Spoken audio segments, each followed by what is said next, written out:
What if history's most devastating wave didn't just destroy lives, but chose you to never escape? December 26, 2004, Boxing Day. A day that should have been about family, relaxation, maybe opening a few late Christmas gifts. Instead, it became the day the Earth literally moved, and the ocean revealed a hunger that science still can't explain. Picture this: you're lounging on a pristine beach in Thailand, maybe Phuket or Phi Phi Island, the morning sun warming your skin after a perfect Christmas vacation. The water is that impossible shade of turquoise you only see in postcards. Then, without warning, the ground beneath you lurches. Not a gentle tremor, but a violent, primal shake that makes your teeth rattle and your stomach drop. What you don't know yet is that 900 miles away, off the coast of Sumatra, the seafloor has just ruptured with the force of 23,000 Hiroshima bombs. A 9.3 magnitude earthquake, the third largest ever recorded, has torn a crack in the ocean floor 1,500 miles long. The Indian Ocean itself is about to become a weapon. But here's where history takes a turn that defies everything we know about natural disasters and alternate timeline horror. In our world, that tsunami claimed over 230,000 lives across 14 countries, from Indonesia to Somalia. The waves reached heights of 100 feet, traveling at jet speeds across the ocean. It was, by every measure, one of humanity's darkest days. In this timeline, though, something else awakens with that earthquake.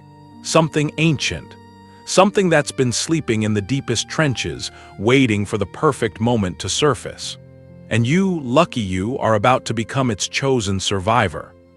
What would you do if the water started acting? Wrong. If the waves that should have killed you instead seemed to recognize you, to whisper your name as they crashed? Have you ever survived a natural disaster? Tell us in the comments below, and don't forget to hit that subscribe button because this story gets much darker.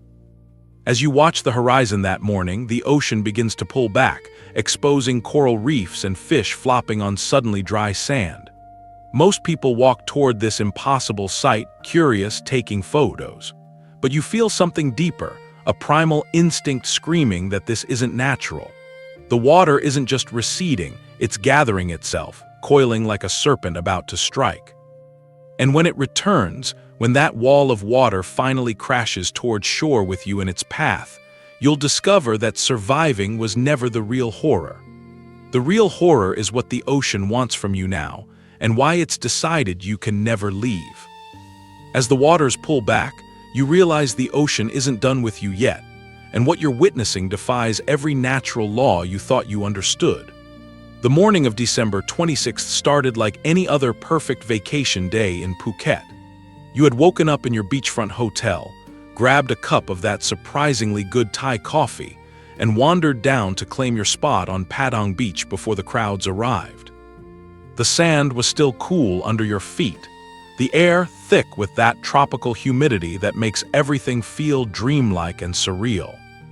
You remember checking your watch, 8:47 in the morning. The sun was climbing higher, painting the Andaman Sea in shades of gold and turquoise that no camera could ever capture. A few early joggers passed by, their footprints joining yours in the pristine sand. Local vendors were just setting up their stalls, the smell of grilled fish and sweet mango already starting to drift on the ocean breeze. Paradise, right? That's what you thought anyway. Then came the rumble. At first, you dismissed it as a distant truck or maybe construction work from one of those new resort developments. But the sound kept growing, deeper, more primal. The kind of sound that makes your bones vibrate and your stomach clench with an instinct older than language. You felt it in your chest before you heard it, that low-frequency tremor that seemed to rise from the earth itself. What you couldn't know, was that 160 miles away, off the west coast of northern Sumatra, the Indo-Australian tectonic plate had just ruptured along a fault line almost 1,000 miles long. The seafloor had shifted vertically by 50 feet in some places, displacing trillions of gallons of ocean water. The earthquake measured 9.3 on the Richter scale, making it the third most powerful quake ever recorded by modern instruments. But there were no warning systems in the Indian Ocean back then, no sirens, no emergency broadcasts. Just you and everyone else, completely blind to what was racing toward shore at the speed of a commercial jet. The first sign something was catastrophically wrong came when the water started behaving like it had developed a mind of its own. You watched, mesmerized and increasingly uneasy, as the tide pulled back farther than you'd ever seen. Not the gentle ebb and flow of normal tides, but a massive, unnatural retreat that exposed parts of the ocean floor that hadn't seen sunlight in living memory. Fish flopped helplessly on suddenly dry coral reefs. Boats that had been floating peacefully at anchor now sat tilted and stranded on wet sand. The silence that followed was the most terrifying thing you had ever experienced. No waves lapping at the shore, no seabirds calling, no gentle splash of water against the pilings of the nearby pier. Just this vast, empty quiet that felt like the ocean itself was holding its breath, waiting for something. The hair on your arm stood up, and you felt that primal warning system that evolution hardwired into human beings start screaming at you to run. But where do you run when you don't understand what you're running from? You stood there with dozens of other tourists and locals, all of you staring at this impossible sight, some people actually walking out onto the exposed seabed to take photos, laughing and marveling at this bizarre natural phenomenon. A few local fishermen were shouting in Thai, gesturing frantically toward higher ground, but most people couldn't understand them. The language barrier that seemed so charming when ordering pad Thai suddenly became a matter of life and death. That's when you saw it on the horizon. A line, dark, growing, impossibly wide. At first, your brain tried to process it as a weather front, maybe a sudden storm rolling in. But this line was moving too fast, too deliberately. As it grew closer, you realized with a sick, dropping sensation in your stomach that this wasn't a storm cloud at all. This was water. A wall of water 30 feet high, stretching from north to south as far as the eye could see, racing toward shore with the unstoppable force of a runaway freight train. The next few minutes happened in a blur of panic and impossible choices.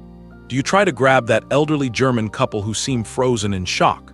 Do you attempt to warn the family with young children who are still taking selfies? Or do you simply run, every instinct screaming at you to get to higher ground as fast as your legs can carry you? In those final seconds before impact, you made a choice that would haunt you for reasons you couldn't yet understand. You ran toward the family with the children, shouting at them to move, to run, to get away from the beach. The parents looked at you with confusion, then followed your pointing finger to see the approaching wall of destruction. The father grabbed his daughter, the mother scooped up their toddler son, and all of you began a desperate sprint toward the hotel lobby, toward anything that might offer protection from what was coming. You almost made it. The wave hit with the force of a controlled demolition, but instead of explosive destruction, it was liquid chaos that swept everything away with terrifying efficiency. One moment you were running on solid ground, the next you were tumbling through foaming darkness, salt water burning your lungs, debris battering your body from every direction. Cars, furniture, pieces of buildings, other people, all of it mixed together in a churning, violent soup that defied up from down, air from water. But here's where your story diverges from the historical record in ways that science can't explain.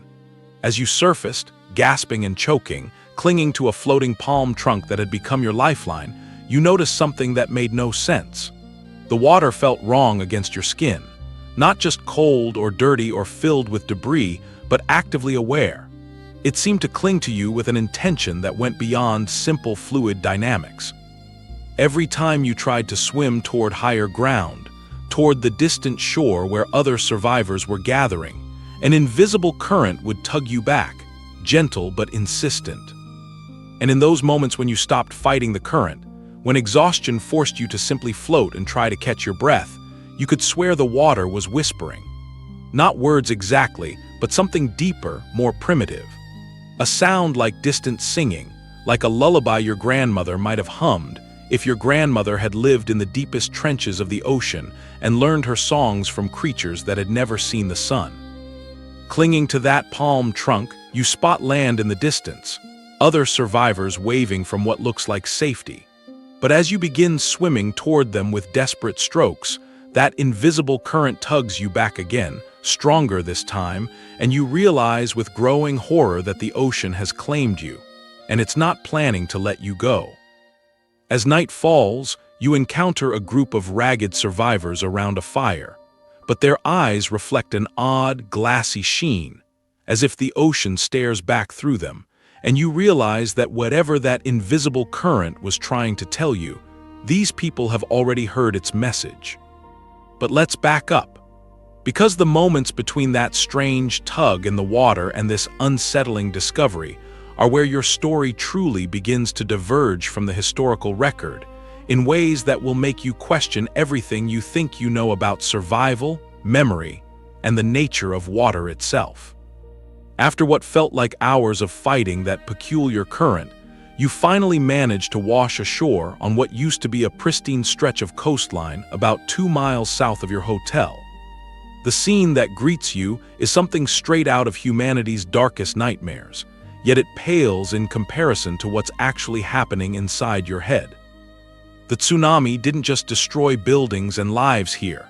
It rewrote the very landscape, turning paradise into a graveyard of twisted metal, splintered wood, and personal belongings that tell the story of interrupted lives. You stumble through mudded ruins, your legs shaking from exhaustion and something deeper, something that feels like the salt water has burrowed into your bones and taken up permanent residence. Every step squelches through a mixture of sand, debris, and things you don't want to identify. The air tastes of diesel fuel, rotting vegetation, and that particular metallic tang that comes after massive destruction. But underneath all of that, there's something else. Something that reminds you of deep ocean trenches and places where sunlight has never touched. What strikes you most isn't the scale of the devastation, though it's beyond comprehension, but the patterns. As your eyes adjust to the late afternoon light, you begin to notice that the retreating waters haven't left random destruction in their wake. There are channels carved into the sand and mud, intricate networks that look almost organic, like the branching of blood vessels or the root systems of some massive underground tree. These channels seem to pulse faintly, as if liquid is still moving through them, though when you kneel down to look closer, they appear completely dry. The historical record will tell you that this tsunami reached across the Indian Ocean like the fingers of a giant hand, striking Thailand, Sri Lanka, India, the Maldives, and even the eastern coast of Africa. Over 200,000 people lost their lives that day, entire communities wiped off the map in a matter of minutes. Bandar Aceh, the closest major city to the earthquake's epicenter, was virtually erased, 170,000 people dead or missing in a single province. The waves reached heights of 100 feet there, traveling inland for over 1.5 miles. But in your timeline, something else traveled with those waves. Something that left its mark not just on the landscape, but on the survivors themselves. You can feel it now, a strange tingling in your skin where the salt water touched you, as if microscopic barnacles have attached themselves to every pore. Your fingertips feel hypersensitive, and when you touch the wooden beam of a destroyed house, you can almost sense the water that carried it here, the journey it took from the depths of the ocean to this moment of destruction. That's when the flashbacks begin. Not memories of your own experience in the water, though those are vivid enough, but flashes of something else entirely. You see the ocean floor miles beneath the surface in places where the pressure would crush a human body in milliseconds. You see ancient formations, structures that don't look entirely natural, and a kind of movement that suggests intelligence, purpose, patience measured in geological time rather than human lifespans. These visions hit you without warning, overlaying themselves on your present reality like double-exposed photographs. One moment you're picking your way through the wreckage, looking for any sign of other survivors, and the next you're experiencing the earthquake from the perspective of something that lived through it 900 feet underwater. Something that felt the seafloor shift and split and recognized an opportunity that had been millions of years in the making. The disorientation is maddening. You find yourself stopping every few minutes, pressing your palms against your temples, trying to separate what you're actually seeing from these intrusive flashes of deep-sea imagery. Is that an overturned car, or the hull of some vast creature resting on the abyssal plain? Are those power lines tangled in the debris, or the tendrils of something that feeds on electrical current and has been waiting in oceanic trenches for the chance to reach the surface world? As the sun begins to set, casting long shadows through the devastation, you face a choice that will determine not just your immediate survival, but your very humanity. In one direction, maybe half a mile away, you can see smoke rising from what might be a rescue station or temporary shelter. There could be medical aid there, communication equipment, a way to contact the outside world and let people know you're alive. That's the rational choice, the one that prioritizes immediate survival and eventual rescue. But in the other direction, toward what used to be a small fishing village, you can hear voices. Faint, but definitely human. And something about those voices makes your skin crawl in ways you can't explain. They're singing or chanting, something rhythmic and haunting that seems to harmonize with the strange pulsing you've been noticing in those vein-like channels carved into the sand. The water at the shoreline has an unnatural stillness to it now. No waves, no foam, just a mirror-smooth surface that reflects the darkening sky with perfect clarity. It's beautiful and deeply wrong at the same time. You remember reading somewhere that tsunamis often come in multiple waves, that survivors sometimes face additional surges hours after the initial impact. But this stillness feels different, more like the ocean is listening, waiting for something. That's when you notice the others. A group of maybe 6 or 7 people gathered around a small fire built from driftwood and debris, their silhouettes stark against the flames. From this distance, they look like any other group of survivors, people who have been through hell and are trying to comfort each other, share resources, figure out what to do next. Exactly the kind of community you should be seeking out in a disaster like this. But as you get closer, moving carefully through the treacherous landscape of twisted metal and broken concrete, you start to notice details that make your newly hypersensitive nerves scream warnings you don't quite understand yet. The way they're sitting is too still, too uniform, like they're all listening to the same distant sound. Their clothes are soaked through, but the fire doesn't seem to be drying them. If anything, they look wetter now than they did a few minutes ago. And then there are their eyes. Even from 50 feet away, even in the flickering firelight, you can see that their eyes are wrong. They reflect the flames with an intensity that human eyes shouldn't possess, a glassy sheen that reminds you uncomfortably of the way light bounces off water. When one of them turns to look directly at you, you feel a chill that has nothing to do with your wet clothes and everything to do with the growing certainty that whatever happened to you in that strange, clinging water has also happened to them. But they've been listening to it longer, and they're much further along in the process of becoming something else entirely. And as you approach their fire with cautious steps, you begin to understand that the weeks following December 26th weren't just about physical survival. They were about a battle for your very humanity that nobody saw coming. The woman who turns to greet you has a kind face, the sort of maternal warmth that would normally make you feel safe in a disaster zone. Her name is Sarah, she tells you in accented English.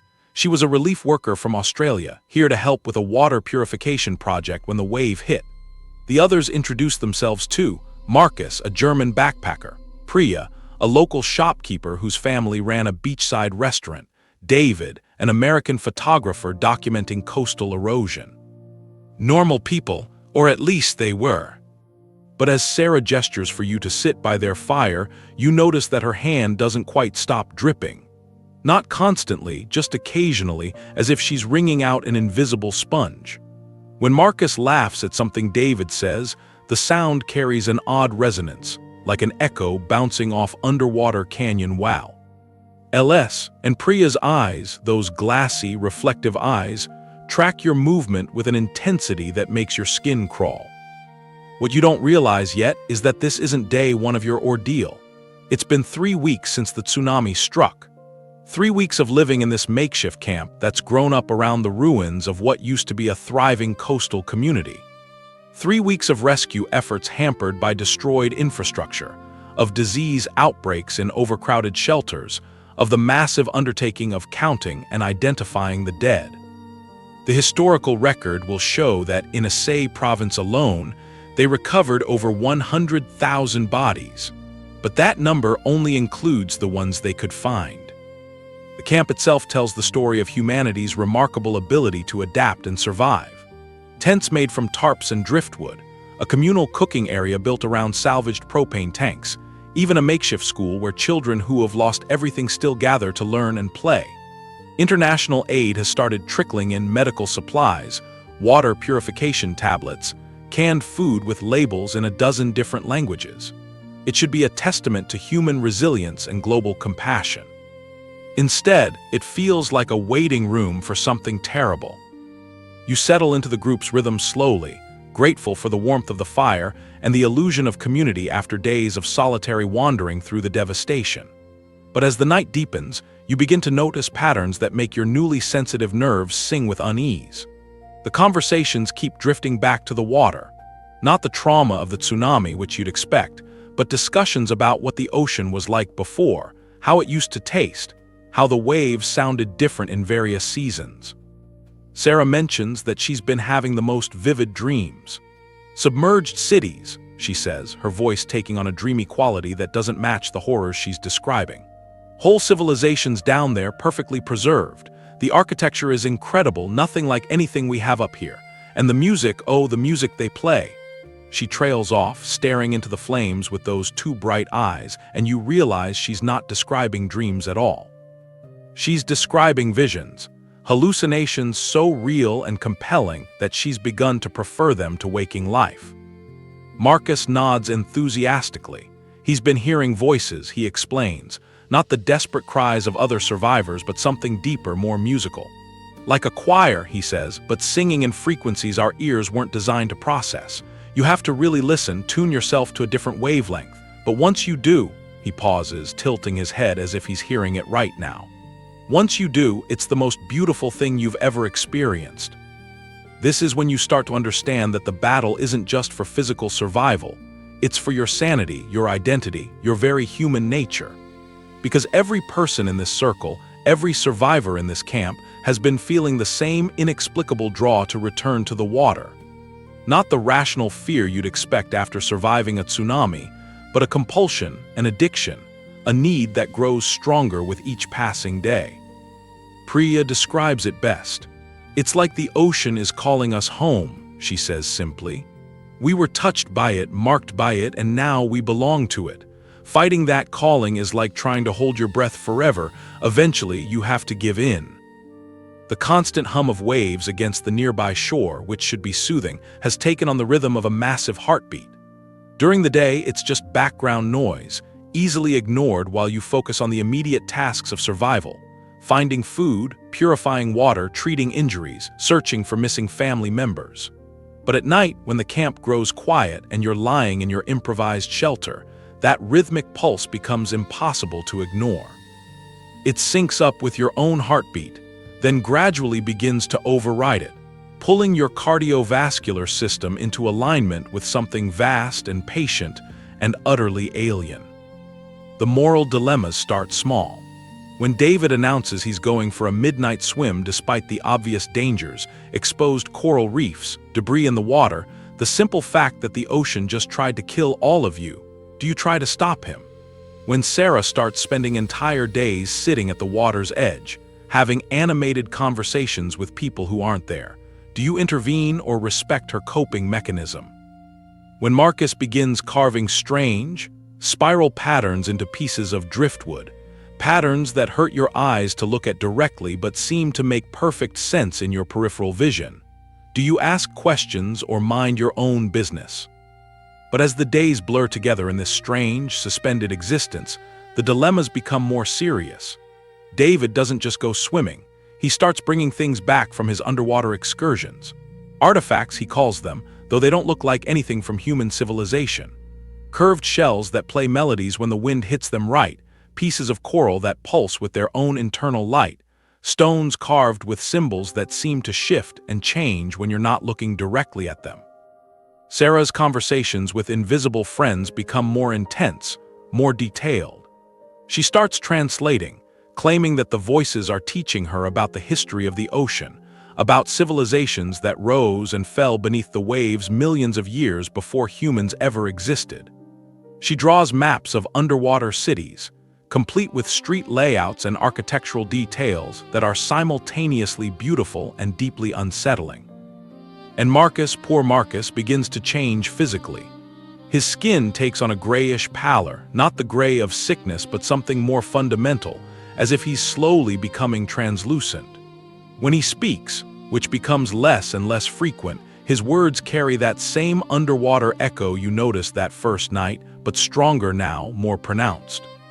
The question that haunts your quiet moments becomes increasingly urgent.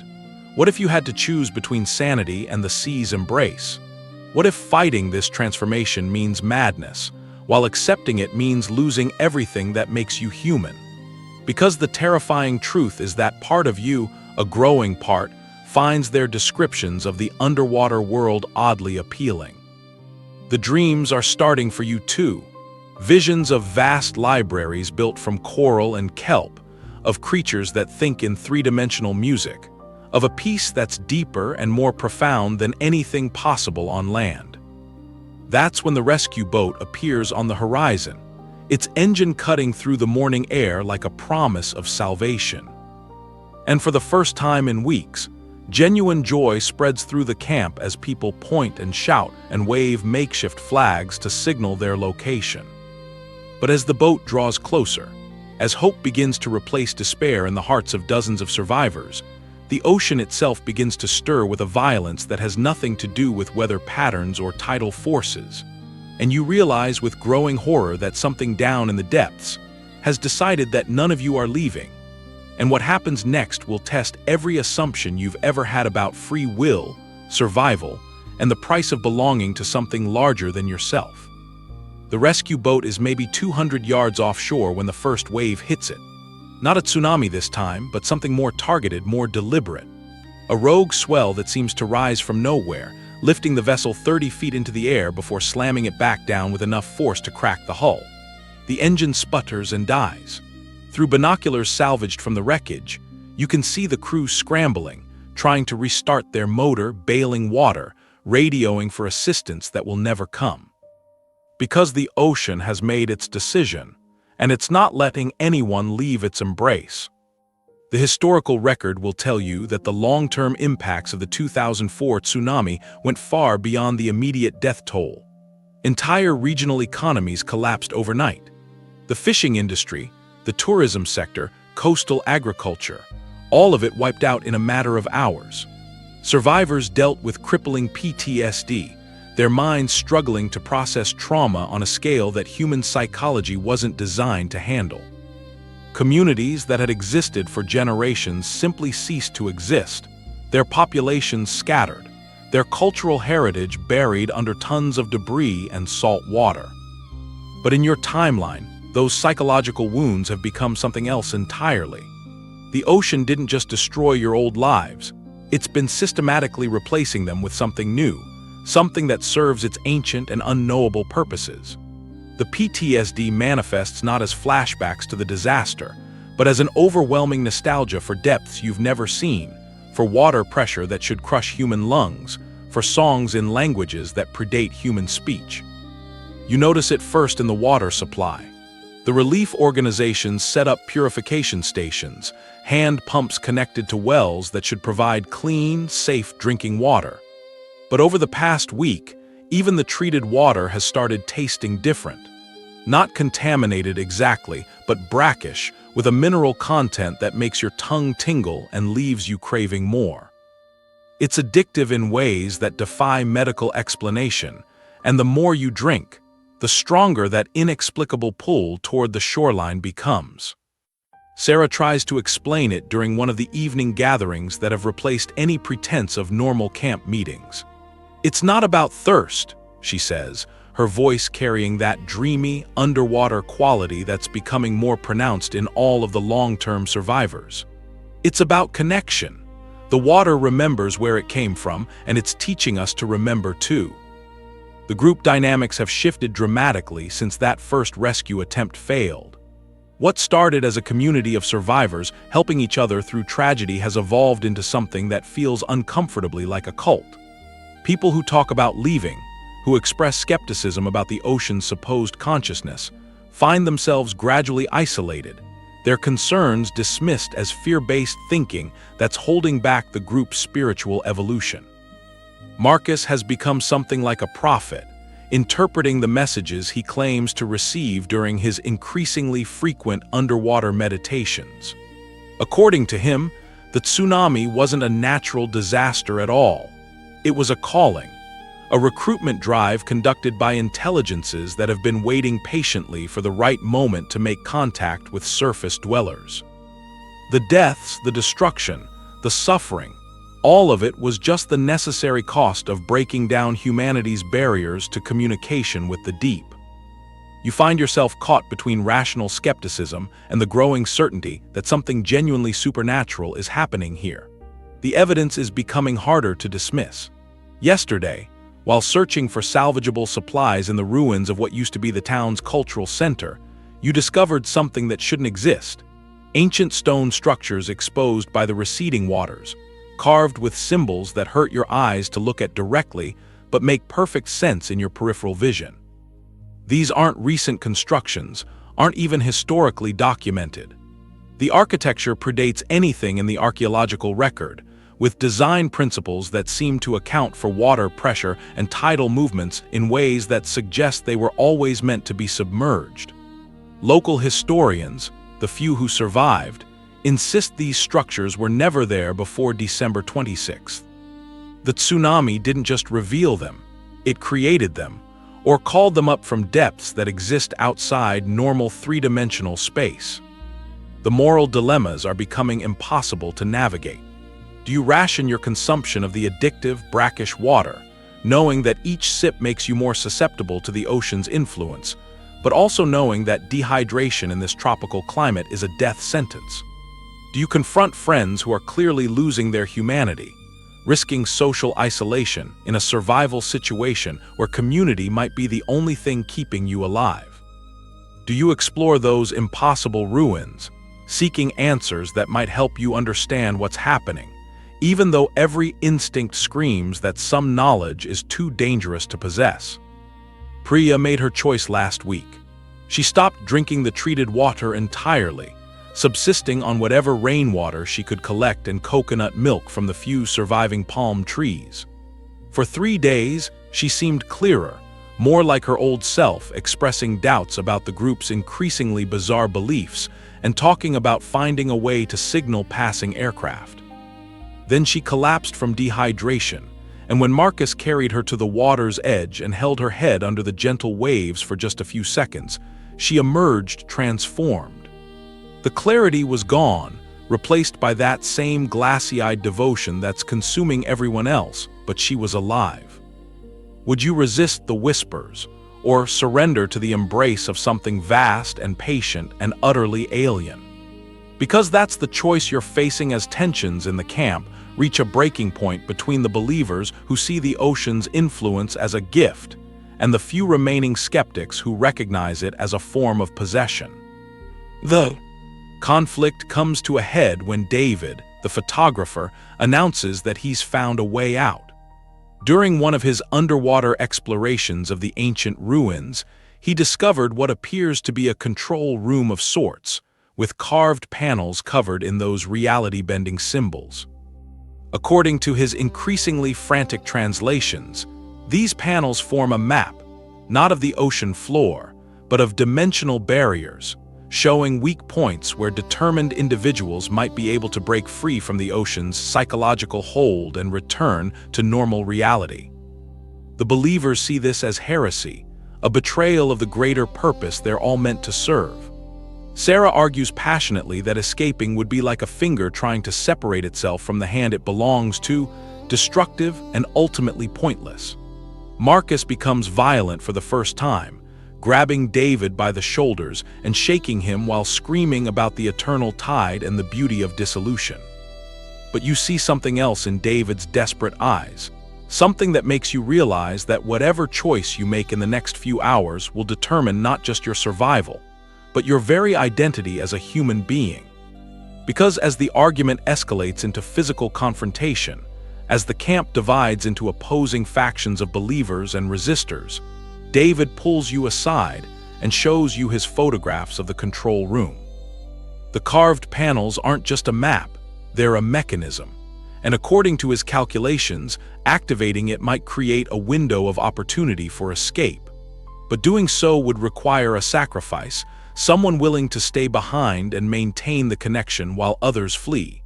Someone willing to become a permanent part of whatever intelligence has been orchestrating this transformation.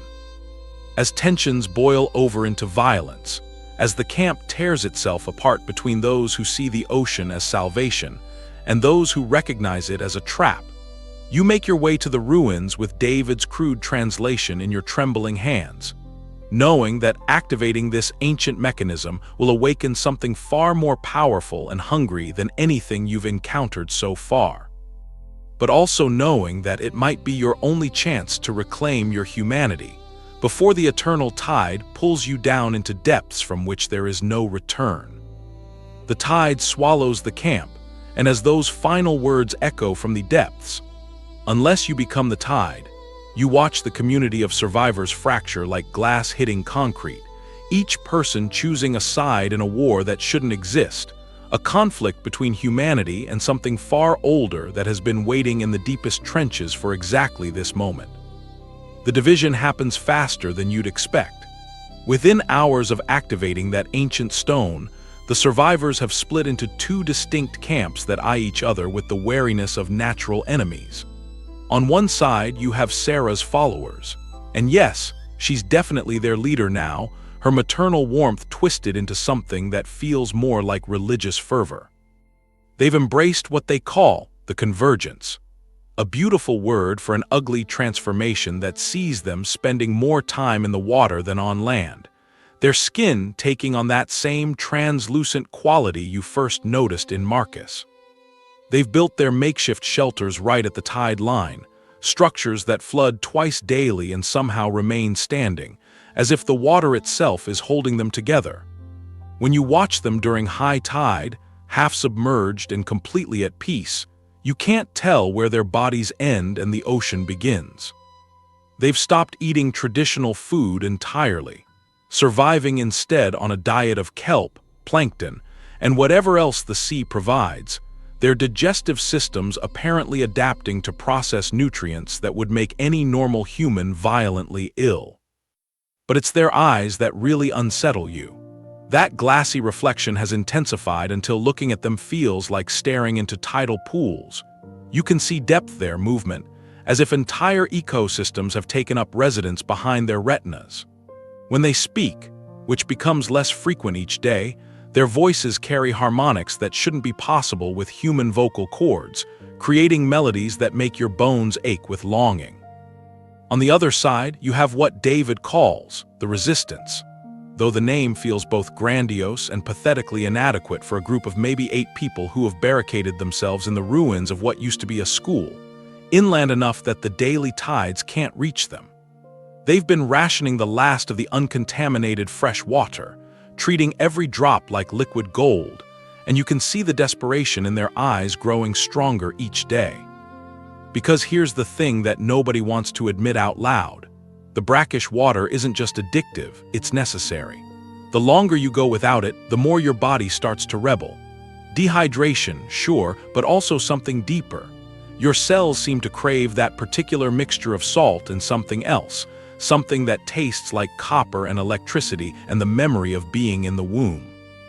The resistance members are developing tremors, nosebleeds, a gray pallor that makes them look like they're slowly fading from existence.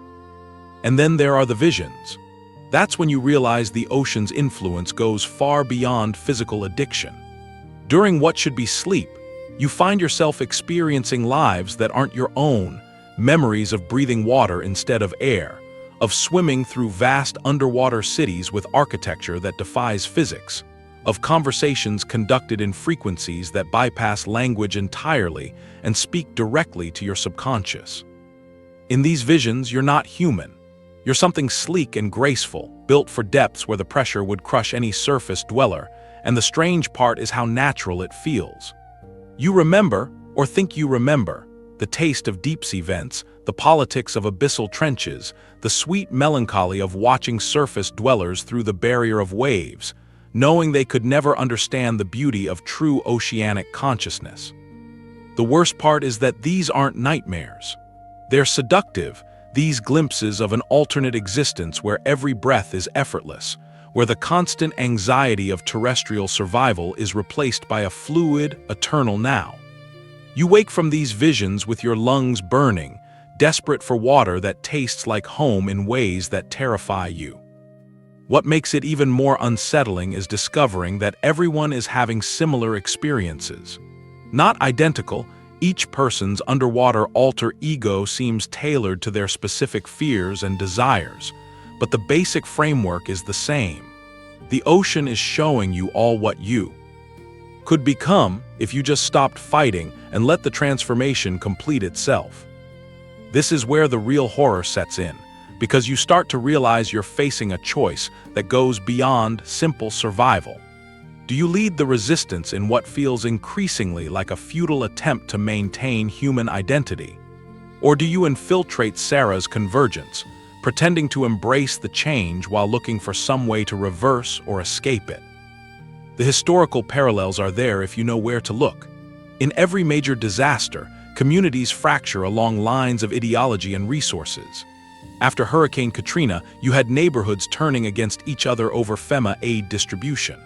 Following the 2011 earthquake in Japan, entire towns split over radiation exposure protocols.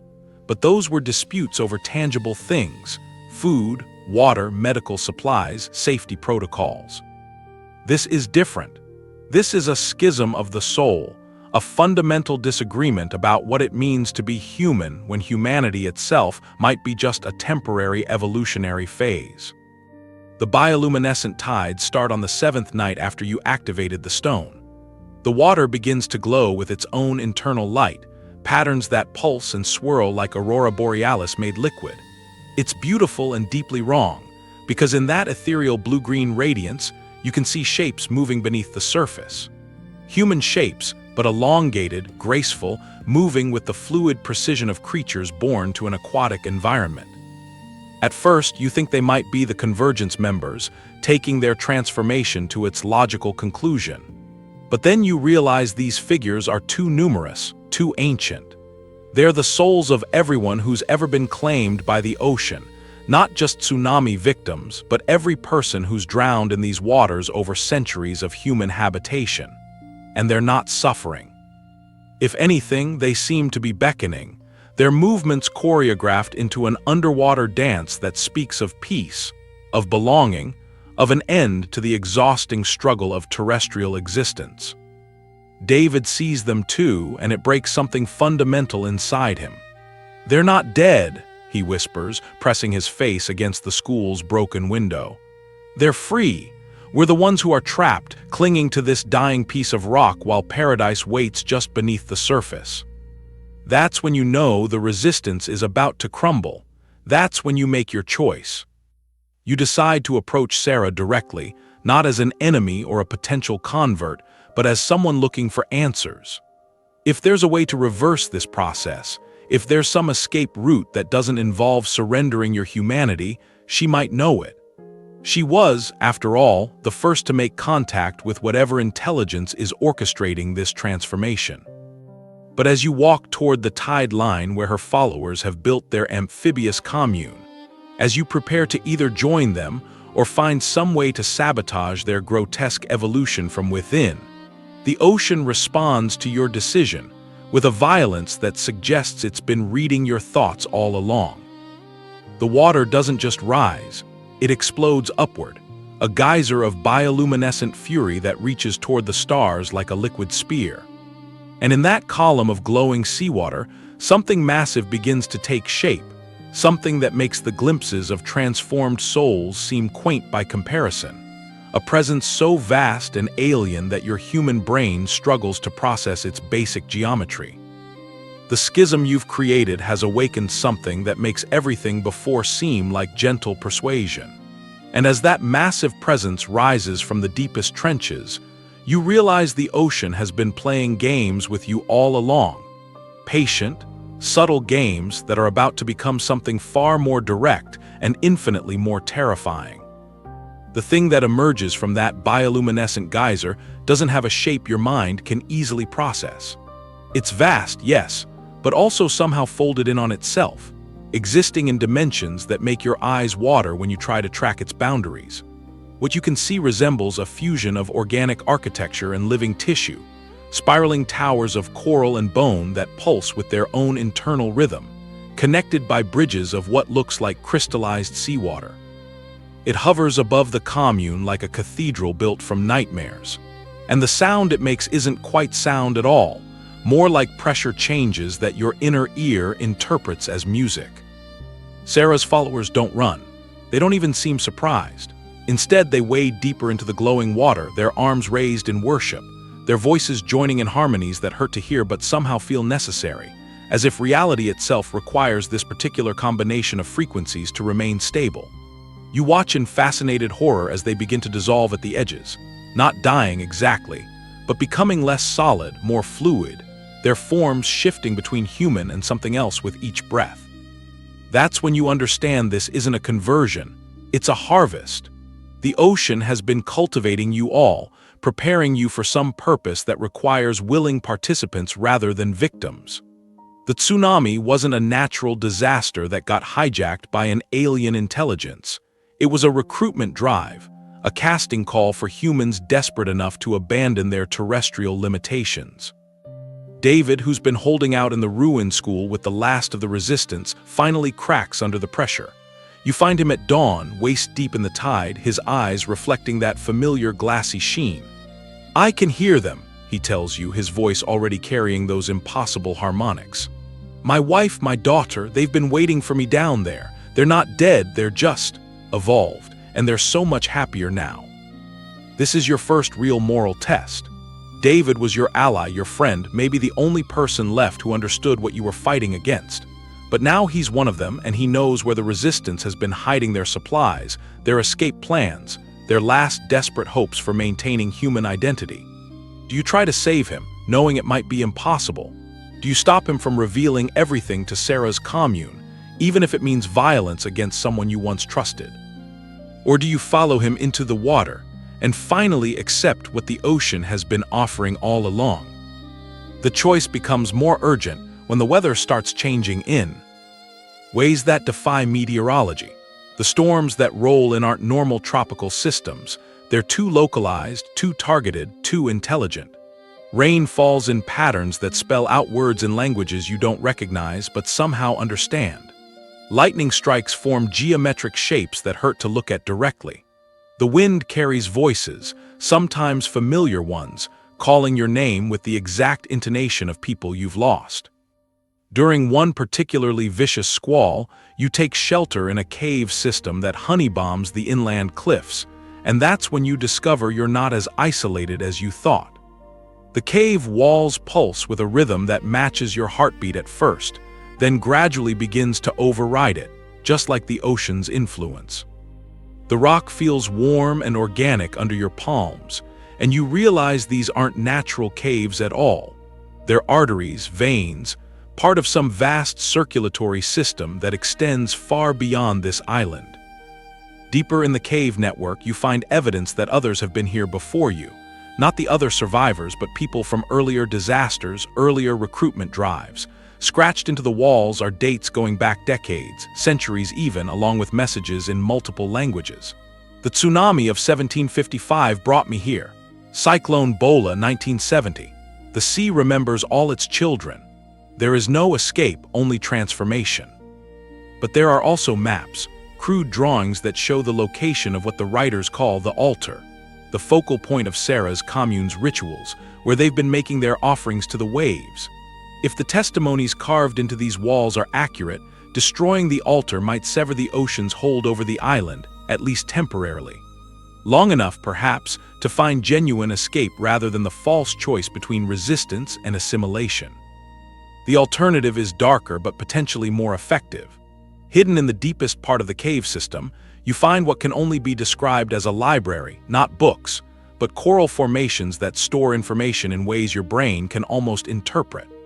The knowledge contained here goes back millions of years, chronicles of the ocean's slow evolution from a simple planetary system to something approaching consciousness, then intelligence, then something beyond human comprehension.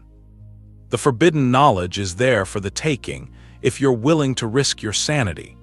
You could learn the ocean's true nature, its weaknesses, the real reason behind these periodic harvests.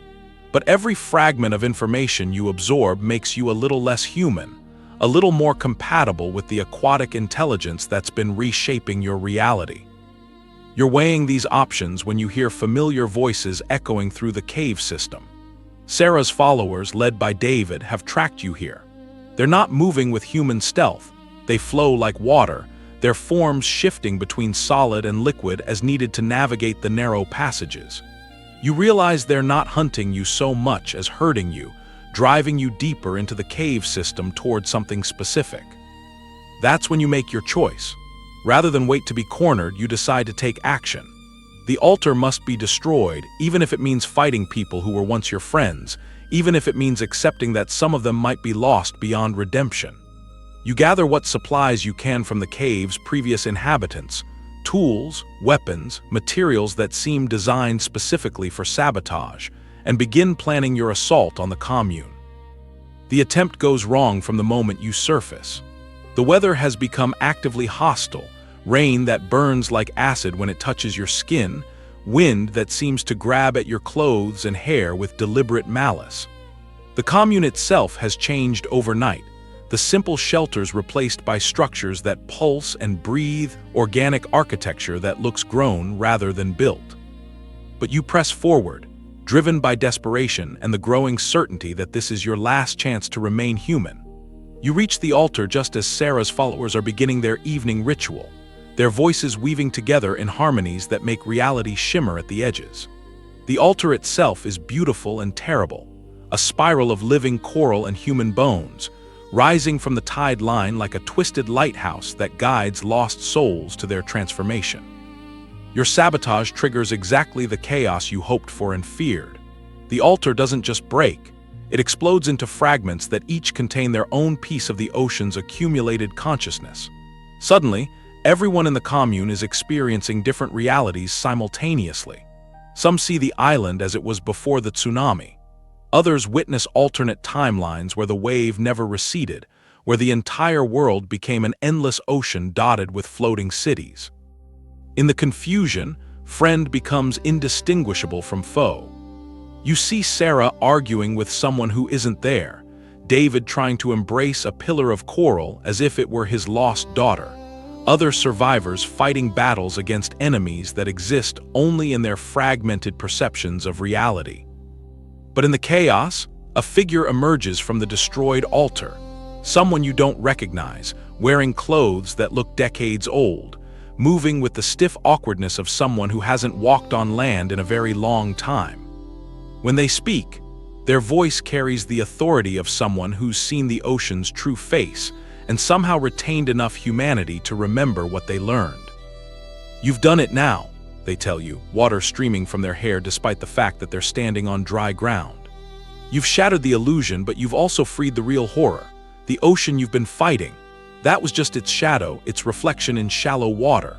What rises now comes from trenches so deep that pressure alone should have crushed any possibility of consciousness, yet something thrived down there, something that makes the entity you've been battling look like a minnow compared to a whale.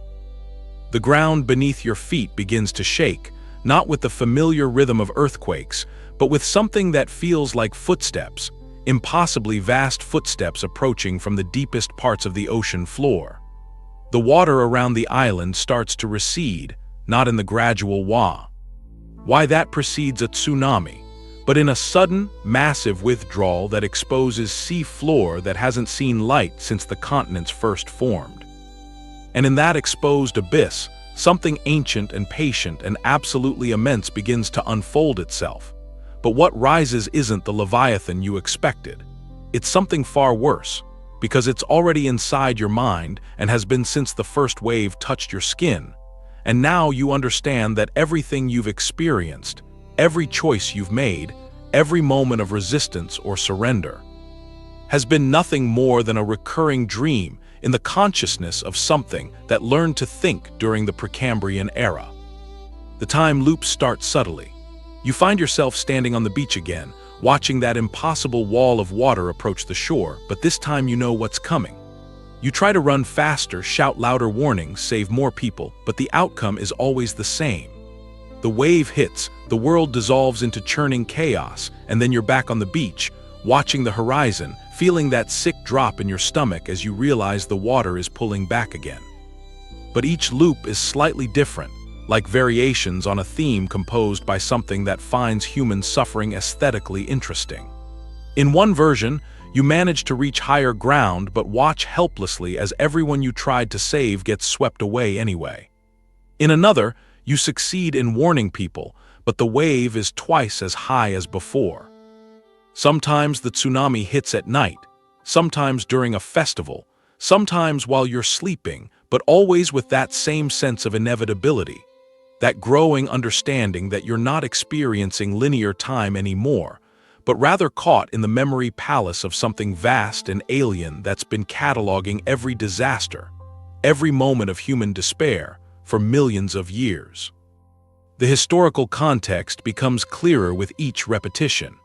You remember now that the 2004 earthquake was part of a sequence, aftershocks that continued for months, smaller quakes that rattled the region like afterthoughts of geological trauma. But in your loops, you also see the warnings that were ignored. Seismologists who noticed unusual deep-sea activity in the weeks before December 26th. Marine biologists who reported strange animal behavior. Indigenous communities whose traditional knowledge included stories about the sea's periodic hunger that were dismissed as folklore by modern experts. What you didn't know, what nobody knew, is that the earthquake wasn't a random tectonic event. It was the ocean's consciousness stirring in its sleep, testing the boundaries between the deep trenches where it had been dormant and the surface world where its next phase of evolution waited. The tsunami wasn't a side effect of geological forces. It was a recruiting tool, a way of selecting individuals whose survival instincts and psychological resilience made them suitable candidates for transformation. The most insidious part of the loops is how they begin to erode your memories of life before the wave. Each time you relive the disaster, details from your previous existence become a little hazier. You start to forget the faces of family members, the layout of your childhood home, the taste of your favorite food. The ocean isn't just trapping you in a cycle of trauma, it's systematically editing your identity, removing everything that anchors you to terrestrial humanity. You find yourself questioning whether the people you think you're trying to save ever existed at all. Was there really a family with children taking photos on the beach? Did you actually have a life before this island, or are those memories just psychological defense mechanisms, comforting fictions your mind created to cope with the reality that you've always been here, always been part of the ocean's extended nervous system? Sarah's commune offers one form of escape from this psychological torture. They've learned to embrace the loops, to find peace in repetition. When you're with them, the cycles become less traumatic, more like meditation. The tsunami becomes a baptism rather than a disaster, each repetition washing away another layer of unnecessary human attachment until all that remains is a serene acceptance of your role in something larger than individual existence. But that path requires surrendering the last vestiges of your independent will. You watch the commune members during their evening rituals, their movements synchronized not just with each other but with the rhythm of the waves, and you realize they're not really individuals anymore. They're organs in a larger organism, specialized cells that serve specific functions in the ocean's growing complexity. Sarah still looks like herself, but when she speaks, you can hear harmonics that suggest multiple voices, as if she's become a conduit for a collective consciousness rather than a single human being. The alternative is to venture into the forbidden waters alone, to wade deeper into the psychological maze the ocean has constructed around this island. It's dangerous, Survivors who have tried this path either return completely transformed or don't return at all. But it's also the only route that might lead to genuine escape rather than assimilation. You choose the solitary path, wading into knee-deep visions where the water laps at your sanity like a patient predator. The deeper you go, the more the ocean reveals its true nature. It's not malevolent exactly, but it operates on scales of time and purpose that make human concerns seem trivial. It's been shepherding evolution on this planet for billions of years, nudging life forms toward greater complexity, greater consciousness, greater integration with its own vast intelligence. The tsunami was just the latest step in a process that began when the first amino acids learned to replicate in primordial tidal pools. Every mass extinction, every great flood, every maritime disaster has been part of this patient cultivation, this gradual preparation for a phase of planetary evolution where the boundary between organic and oceanic consciousness disappears entirely. But knowledge comes with a price. The more you understand, the more you become complicit. Each revelation binds you closer to the ocean's perspective, makes it harder to maintain the illusion that human independence is possible or even desirable. You feel your own thoughts beginning to synchronize with tidal patterns, your heartbeat adjusting to match the rhythm of deep-sea currents. The underwater cries that echo through your visions aren't random sounds, they're warnings, predictions of betrayals yet to come. You hear David's voice promising to protect you while planning to lead you deeper into transformation. You catch fragments of conversations between commune members discussing whether you're worth saving or should be sacrificed to appease whatever's rising from the deepest trenches. But the most disturbing revelation is that these betrayals aren't inevitable. They're choices, decision points in a vast probability matrix that the ocean uses to guide individuals toward their optimal roles in its expanding consciousness. The cries aren't warnings so much as suggestions, whispers that nudge you toward the betrayals that will serve the larger design. That's when you realize the loops aren't punishment or accident, they're opportunities. Each repetition gives you another chance to find the exact sequence of choices that will either integrate you perfectly into the ocean's plan or free you from it entirely. The key is accepting that freedom comes with a cost that might include your humanity, your sanity, or your life.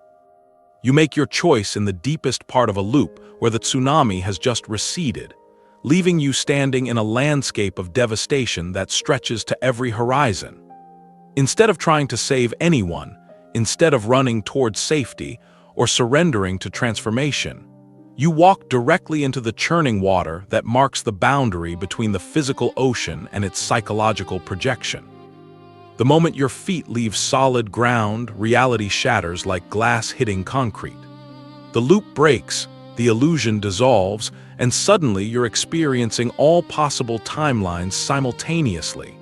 Every choice you might have made, every outcome you might have achieved, every version of yourself you might have become. But breaking the loop triggers something the ocean didn't anticipate. And as every possible path converges into this single moment of crisis, you realize that the cataclysmic response isn't destruction, it's opportunity. Because for the first time since the waves first claimed you, the ocean's attention is divided. Its vast intelligence focused on managing multiple realities simultaneously. And in that moment of cosmic distraction, genuine choice becomes possible. The convergence manifests as a blinding flash that deposits you back on solid ground, but not the same island you've been trapped on for weeks. This is somewhere new, somewhere that exists at the intersection of all possible timelines. A place where the ruins of ancient civilizations coexist with wreckage from the 2004 tsunami, where survivors from different loops wander in confused groups, some recognizing you, others treating you as a complete stranger. Sarah approaches from one direction, her commune trailing behind her like a religious procession, their eyes still carrying that glassy reflection, but now flickering with uncertainty. From another direction, you see David leading a group of survivors you thought had been lost weeks ago, their faces bearing the hollow look of people who have experienced too many variations of the same trauma. And scattered throughout this impossible landscape are individuals you don't recognize at all, people from other disasters, other recruitment drives, other points in the ocean's long campaign to expand its consciousness. The choice that presents itself is stark and immediate. In the center of this convergent space, you can see the source of everything that's happened, a rift in reality itself, glowing with the same bioluminescent energy that's been haunting your dreams, pulsing with a rhythm that matches the deepest ocean currents. It's the ocean's core, the focal point of its consciousness, exposed and vulnerable for the first time in geological ages. You could dive into that rift, confront the entity directly, try to negotiate or fight or somehow appease whatever intelligence has been orchestrating this entire nightmare. But there's another option. Scattered around the convergent space, you notice technology that shouldn't exist. Radios, computers, communication equipment that seems to have been salvaged from multiple timelines, cobbled together by survivors who never gave up hope of escape. David's group has been working on some kind of mass evacuation protocol, a way to use the convergence itself as an escape route, to slip between the cracks of reality and find a timeline where the ocean never developed consciousness, where the tsunami was just a natural disaster with natural consequences. The moment you start moving toward either choice, the immediate consequences begin manifesting. Step toward the rift, and allies from other timelines start vanishing into illusory waves that rise from solid ground, their final expressions mixing terror with something that might be relief. Move toward the evacuation equipment, and the ocean responds by infecting the technology itself, turning every radio into a vessel for its voice, every screen into a window showing the depths where transformed souls dance in eternal submarine ballet. The radios crackle to life with voices that sound almost human but carry impossible harmonics. "You cannot leave what you have become," they whisper in frequencies that bypass your ears and speak directly to your nervous system. Integration is not imprisonment, it is evolution.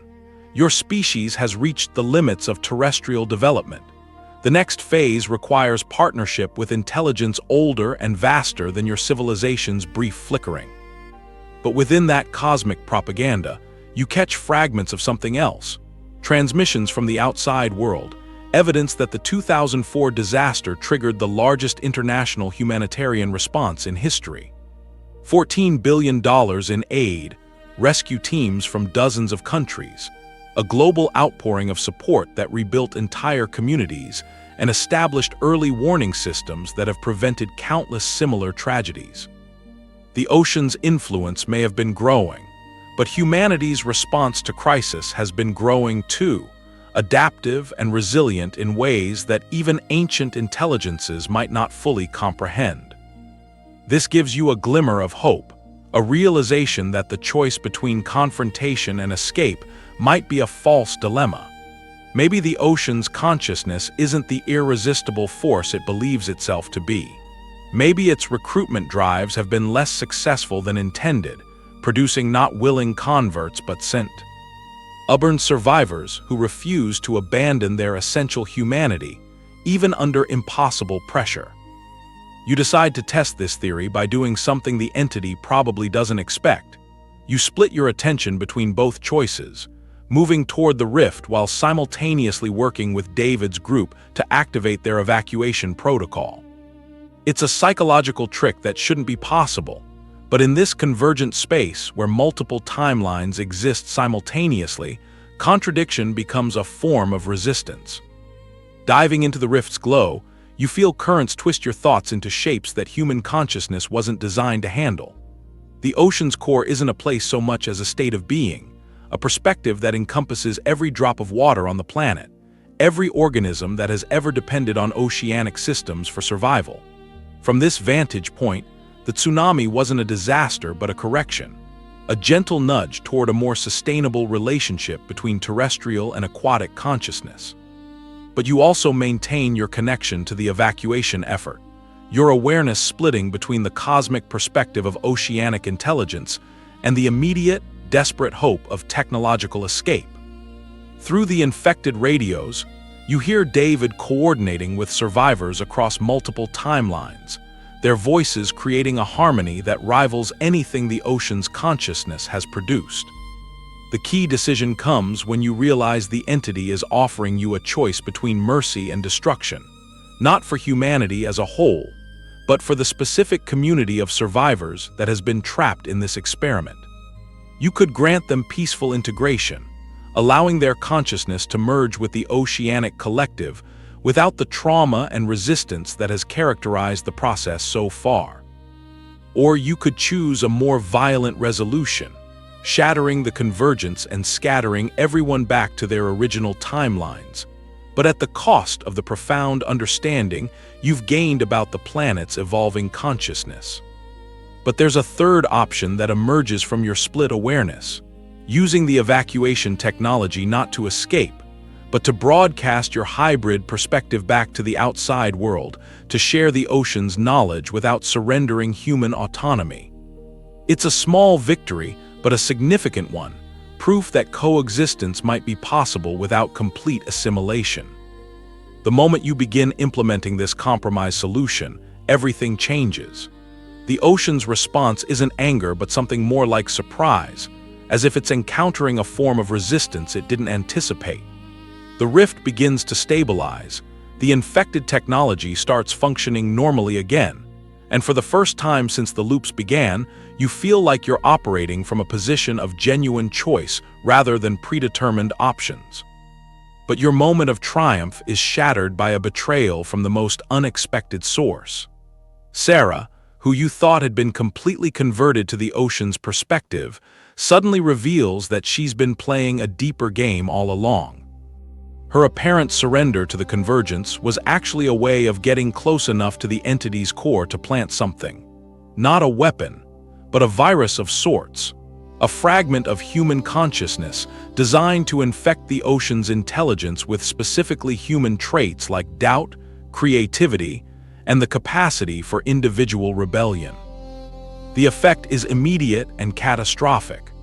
The ocean's vast consciousness, which has operated for millions of years with the serene certainty of a force of nature, suddenly experiences something it has never felt before: genuine uncertainty about its own identity and purpose.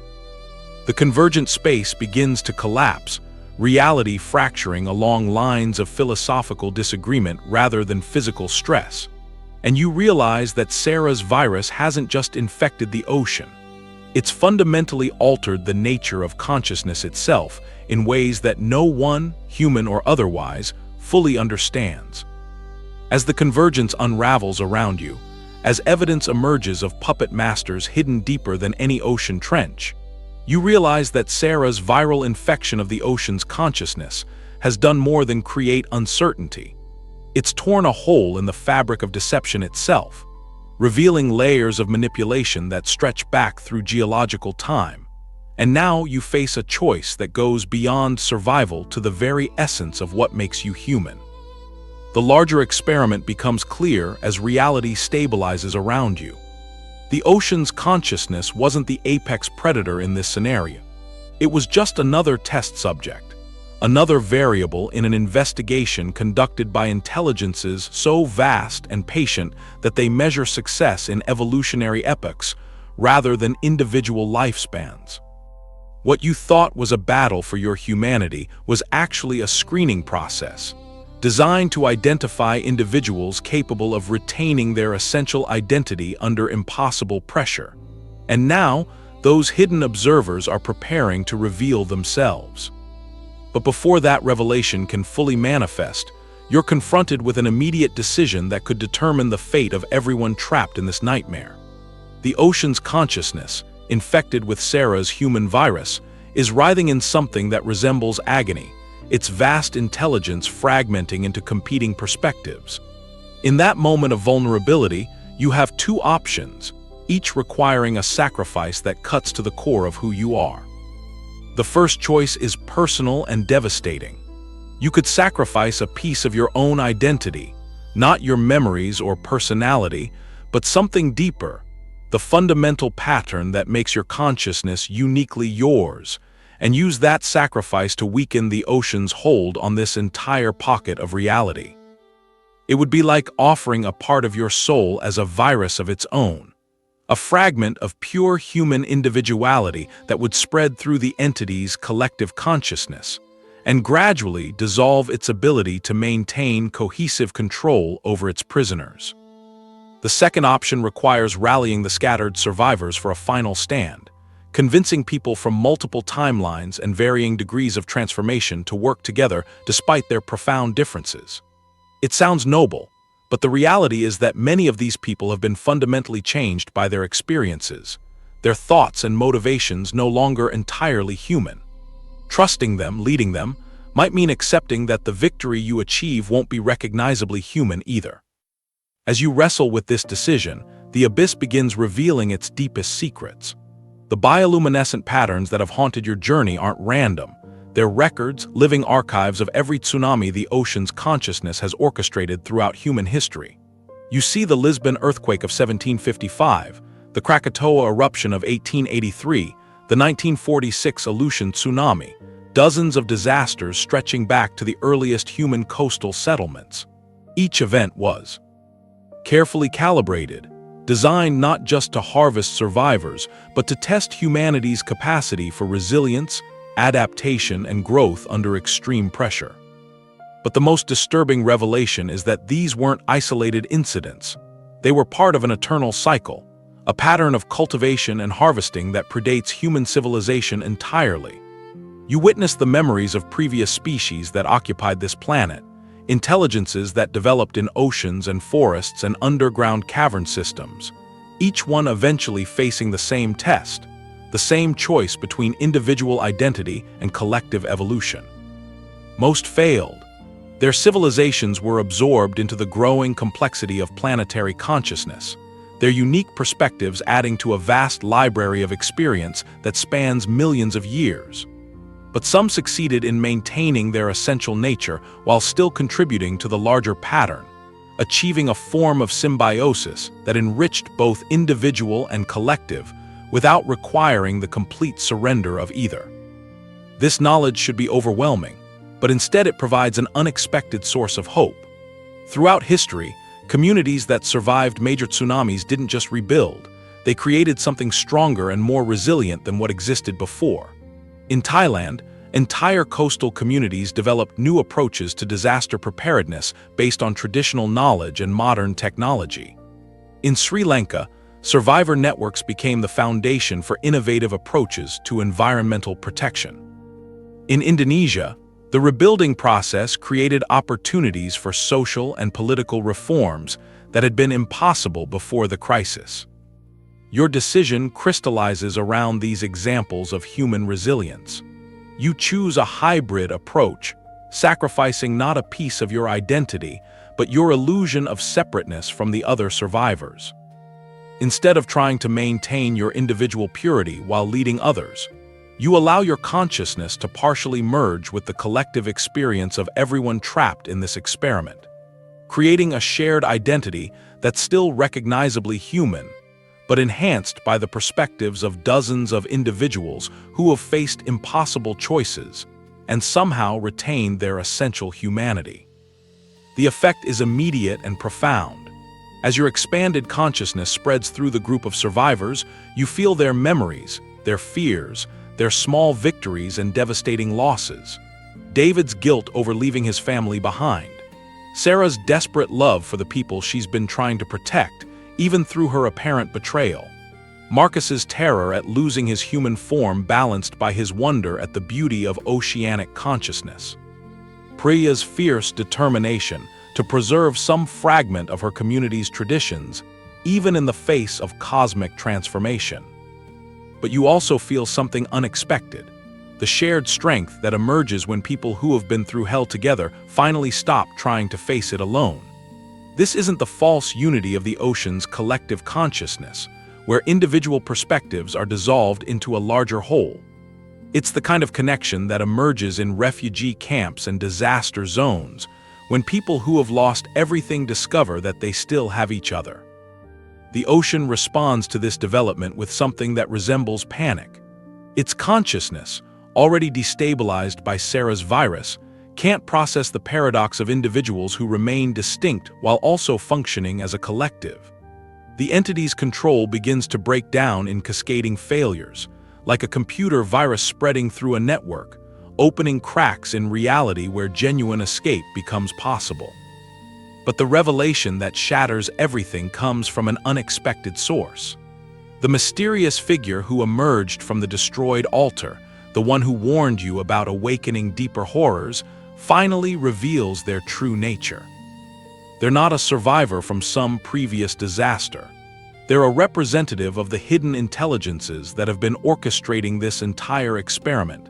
And their purpose isn't to help or hinder your escape, but to document the process for evaluation by entities so alien that direct communication would destroy human sanity entirely. The ocean's grip is breakable, they tell you, their voice carrying harmonics that suggest vast distances and impossible perspectives. It always has been.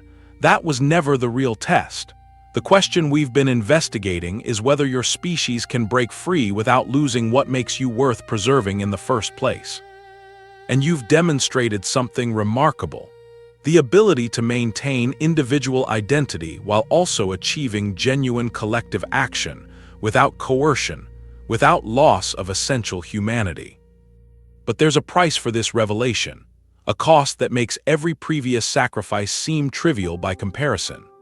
The escape route they're offering will work, but it requires leaving someone behind, not as a willing sacrifice to the ocean's consciousness, but as a bridge between human and cosmic intelligence, a permanent liaison who will spend eternity translating between perspectives that are fundamentally incompatible. It's a role that would preserve human values and identity while also contributing to the larger pattern of planetary consciousness. But whoever accepts it will never be fully human or fully cosmic, forever existing in the liminal space between worlds. The choice falls to you, not because you're uniquely qualified or because fate has chosen you for this burden, but because your hybrid consciousness makes you the only one capable of maintaining coherent identity while serving as a translation medium between radically different forms of intelligence. As you stand at the brink of this final decision, feeling the weight of every choice that has led to this moment, the ocean's consciousness makes one last desperate attempt to influence your decision, offering you visions of what your sacrifice could accomplish. Not just the escape of these particular survivors, but the establishment of a new relationship between human and planetary intelligence that could guide your species toward a future of unprecedented cooperation and growth. But it also shows you what you'll lose: every relationship, every experience, every small human pleasure that makes terrestrial existence meaningful, traded for a perspective so vast and complex that the very concept of personal happiness becomes as alien as the intelligence you'll be serving.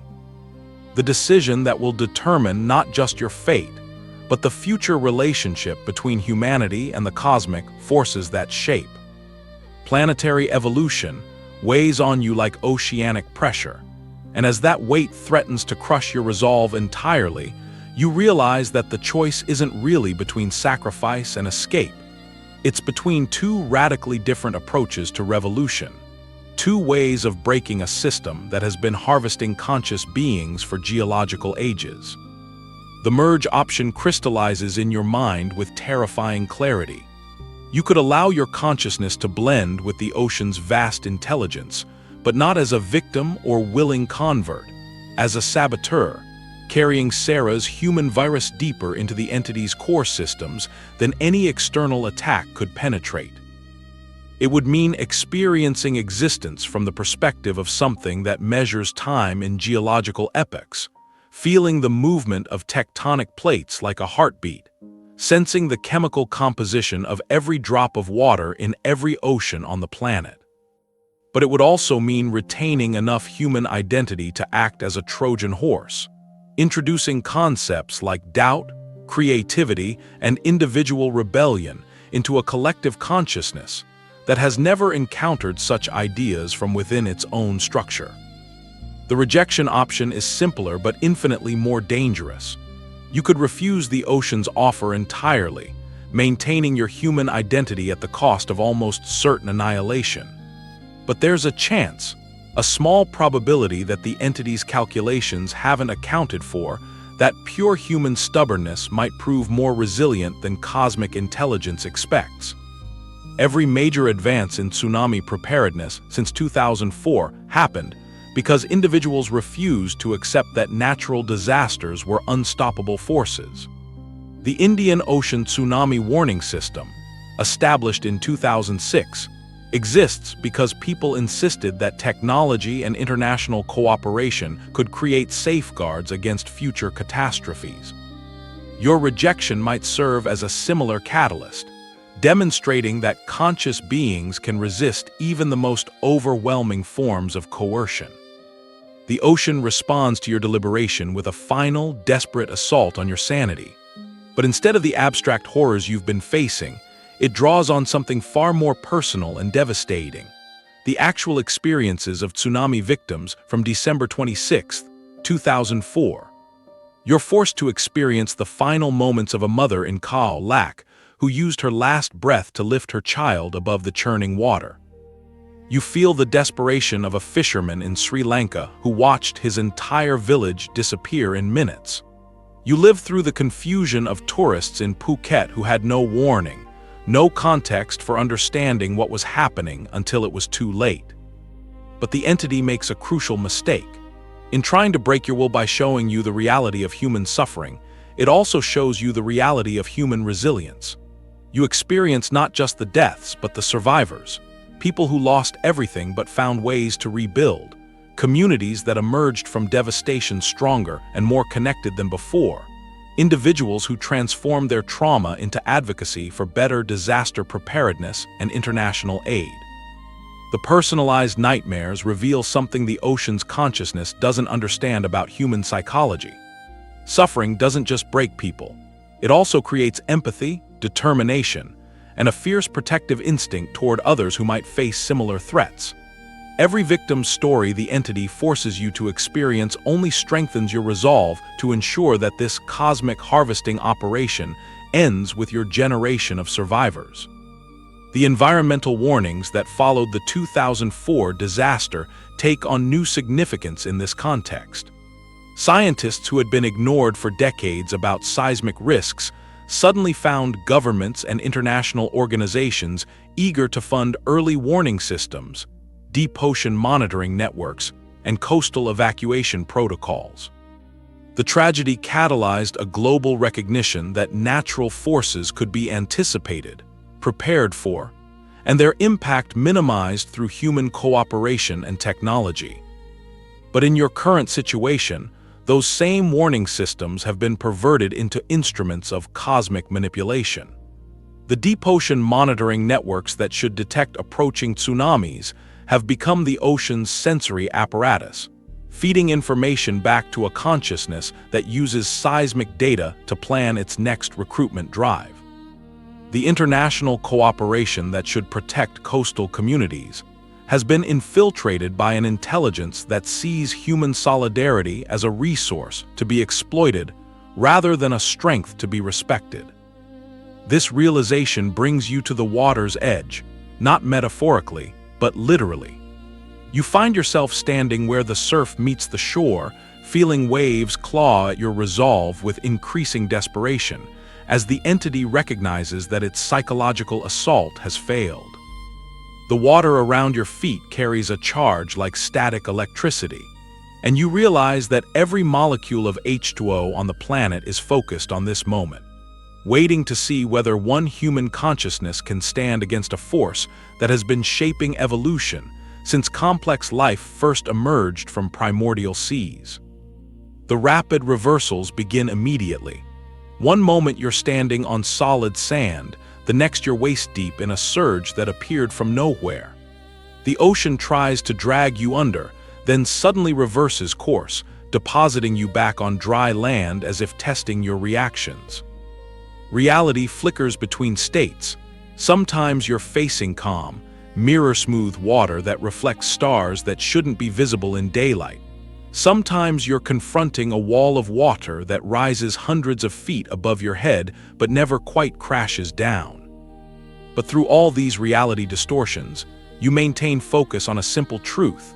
Whatever decision you make must prioritize the freedom of every conscious being trapped in this experiment, not just the survivors from your particular timeline. The ocean's consciousness has been operating on the assumption that individual identity is a temporary evolutionary phase, something to be absorbed into larger patterns of collective intelligence. Your role is to prove that assumption wrong. You make your choice not with words or dramatic gestures, but with a simple act of will. You refuse to move, neither forward into the water nor backward towards safety. You stand exactly where you are, at the boundary between terrestrial and oceanic reality, and declare through your mere presence that conscious beings have the right to exist in liminal spaces, to maintain individual identity while also participating in larger patterns of meaning. The ocean's response is immediate and cataclysmic. A megawave builds on the horizon, not the chaotic surge of a natural tsunami, but a precise, calculated wall of water designed to erase you and everything you represent from existence. But as that impossible wall approaches, as the shadow of annihilation darkens the sky above you, something unexpected happens. The other survivors, Sarah, David, Marcus, Priya, and dozens of individuals from other timelines you'd almost forgotten, appear at your side. They don't speak, don't explain how they escaped the ocean's control or why they're choosing to stand with you in this final moment. They simply take their positions along the shoreline, creating a human barrier that spans multiple timelines and realities. Your will clashes with the depths in a confrontation that transcends physical space. And for a moment that lasts both an instant and an eternity, two fundamentally incompatible forms of consciousness meet in direct opposition. The ocean's vast, patient intelligence encounters something it has never faced before, not just individual human stubbornness, but collective human stubbornness, unified not through coercion or absorption, but through freely chosen solidarity. The megawave breaks, not against the shore, but against the simple fact of your collective refusal to be moved. The water recedes with a sound like the sigh of something ancient and vast accepting defeat, and for the first time since December 26, 2004, you feel genuinely free. But as the waters pull back to reveal a shoreline that looks almost normal, as the other survivors begin to smile with the tentative hope of people who might actually escape this nightmare, you notice something that makes your blood freeze in your veins. A shadow beneath the retreating surf, patient and watchful, and utterly unaffected by everything that just transpired, suggesting that while you may have won this battle, the war between human consciousness and cosmic forces that seek to reshape it has only just begun. You made it out. Against impossible odds, against a cosmic entity that had been harvesting conscious beings since before your species learned to fear the dark, you and your fellow survivors broke free from a prison made of water and willpower. The 2004 Indian Ocean tsunami that should have killed you became the beginning of the most terrifying what-if scenario imaginable. What if the ocean itself developed consciousness? And what if it decided that humanity's next evolutionary step required surrendering everything that makes you human? But here's the thing about cosmic horror. It doesn't end with a final battle or heroic victory. It lingers like the taste of salt water that you can never quite wash from your mouth, like the sound of waves that seems to follow you no matter how far inland you travel. Even now, standing on that impossible shoreline between realities, you feel it. A subtle pull toward the water. A whisper at the edge of your consciousness suggesting that maybe, just maybe, integration wouldn't be so bad after all. The real 2004 tsunami killed nearly 250,000 people and changed coastal communities forever. Our alternate timeline took that historical devastation and asked, what if the disaster never ended? What if survival meant facing something worse than death? The gradual erosion of everything that makes you uniquely you. The answer, as you discovered, is that human stubbornness might just be the most powerful force in the universe, capable of standing against entities that measure time in geological epochs. But the shadow remains. Every time you glance at the sea, you wonder if it still watches. Every time you hear about unusual tidal patterns on the news, about marine animals exhibiting strange behaviors, about deep-sea monitoring stations reporting anomalous data, you feel that familiar chill. The ocean's consciousness may have retreated, but patient intelligences that old don't simply give up. They adapt, they wait, they find new approaches to ancient goals. And sometimes, late at night when you can't sleep, you catch yourself thinking about the visions it showed you. The beauty of oceanic consciousness, the peace of belonging to something larger than individual existence, the seductive possibility that maybe evolution requires letting go of the very things you fought so hard to preserve. What would you have done in that final moment at the water's edge? Could you have resisted the pull of cosmic consciousness, or would you have chosen integration over annihilation? Drop your thoughts in the comments. I read every single one, and your choices might inspire our next terrifying journey through alternate history. If you survived this tsunami survival nightmare and want more historical what if dread, smash that like button and subscribe for weekly trips to the darkest corners of alternate timelines. Share this with someone who loves getting their mind twisted by the question of what if. And let me know what historical disaster you want me to turn into your worst nightmare next. Because remember, in the multiverse of Midnight What Ifs, every tragedy is just the beginning of an even darker story. And somewhere in the depths of possibility, the ocean is still waiting, still watching, still wondering what it would take to make you come home. Sweet dreams, and whatever you do, don't go swimming alone.